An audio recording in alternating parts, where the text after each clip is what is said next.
Kapitulli, mendja e qetë, zemër pa djegje. Ishte mjekimi më i mirë, por edhe më i ftohtë. Shpesh themi se koha shëron plagët dhe në shumë raste është e vërtetë. Por ndodh që pas gjithë asaj shërimi, diçka të mungon. Nuk është dhimbja që më mungon, por ai zjarri i vogël në zemër që më bënte të ndjehesha gjallë, që më bënte të dëshiroja dhe të ëndërroja.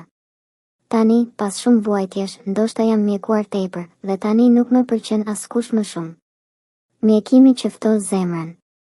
Në fillim, kur u largova nga dhimbjet dhe shgënjimet, ndjeva lehtësim të madh. U çlirova nga zinxhirët e ndjenjave që më pengonin, nga pritshmëritë që shpesh më bënin të vuaj.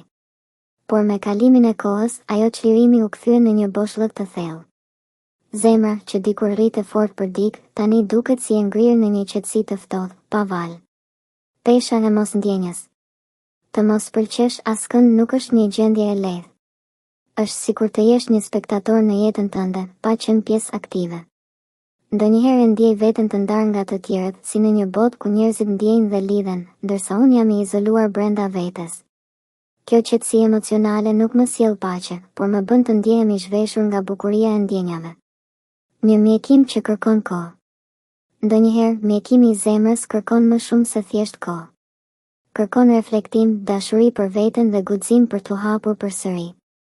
Nuk është lehtë të rikthehesh në botën e ndjenjave, kur ke mësuar të mbrosh veten duke mos ndjerë shumë. Por kjo është sfida më e madhe, të mos harrosh se brenda atij boshllëku ekziston edhe një mundësi për fillim të ri. Një shpresë në heshtje. Edhe në errësirën më të madhe të mosndjenjes, ekziston një shkëndijë e vogël shprese. Një ditë, ndoshta, do të ndjej përsëri atë zjarr të dashurisë dhe dëshirës. Do të kuptoj se të pëlqesh njerëzit nuk është një dobësi, por një forcë që na bën njerëzor. Deri atëherë, duhet të mësoj të jem i durueshëm me veten dhe me kohën që më duhet. Thënie. Të shërohesh nuk do të thotë gjithmonë të ndjesh ngrohtësinë e jetës. Ndonjëherë do të mësosh të jetosh me mungesën e saj. Mbyllje kapitulli. Në fund, ndoshta duhet të kuptoj se të mos pëlqesh askënd nuk është fundi i botës, por një kapitull i ri që kërkon durim dhe vetdije. Mbase do të rikthehet një ditë ai zjarr, ndoshta më i fuqishëm se më parë.